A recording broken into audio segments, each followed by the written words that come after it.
Good morning. It's Tuesday. It's Mission Tuesday. And for the last several weeks, as we've been going through the Ten Commandments, I suggested to you that ground zero for missions is the family, and ground zero for the family are the Ten Commandments. And we've just finished those.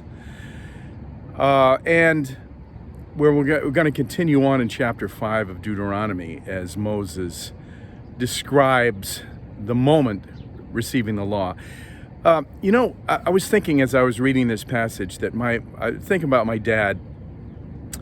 My father was a man of very few words, and yet there is one thing that he said over and over again that has stuck with me. Whenever he would show me how to do something, he would sit me down and he would begin by saying this: there are two ways to do everything, a right way and a wrong way. I'm going to show you the right way. Now, when I was a kid and he said this, I would do an eye roll and I would think to myself, here he goes again. But the older I've become, I see the wisdom in those words. There really are two ways to do everything. There are two ways. There's the right way and there's the wrong way. That's very biblical too. Now, there are some things that are a little fuzzy, a little less clear as to what's right and wrong, but generally we know what's right and we know what's wrong. Israel knew what was right and wrong, as we see in this passage this morning. Now, you say what you want about Israel, but they were a stubborn bunch in the wilderness, and over their history they did wander away from God, and then they came back, and then they'd wander away again. So you say what you want about Israel. However, in this situation where they received the Ten Commandments, they got it right because they recognized God had put down in front of them two ways, a right way and a wrong way. And he told them that there would be consequences for each. If they disobeyed, there would be consequences. If they obeyed, there would be blessing. And Israel understood this.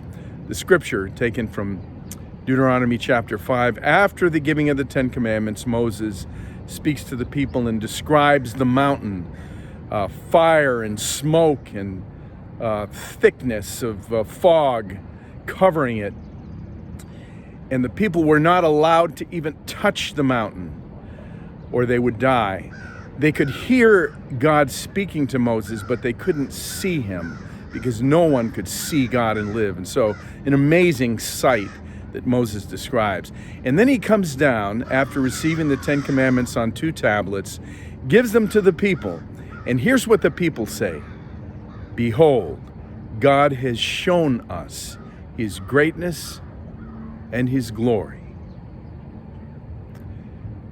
That's wisdom.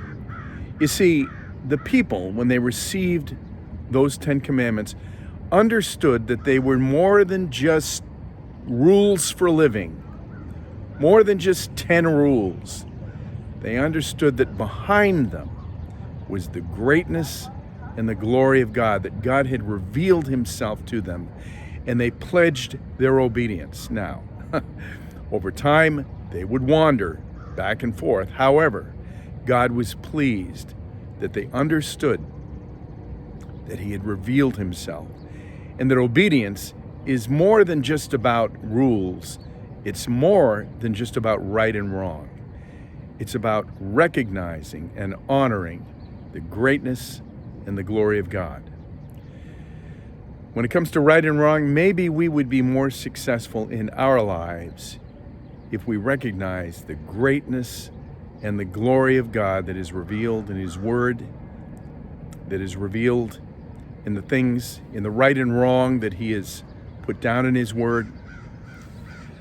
So I encourage you with those words today to just, as you think about decisions, as you think about actions in your thoughts, things that are right and wrong, think beyond the right and wrong to the greatness and the glory of God, because he has revealed himself to us. Behold, God has revealed his greatness and his glory. God bless your Tuesday.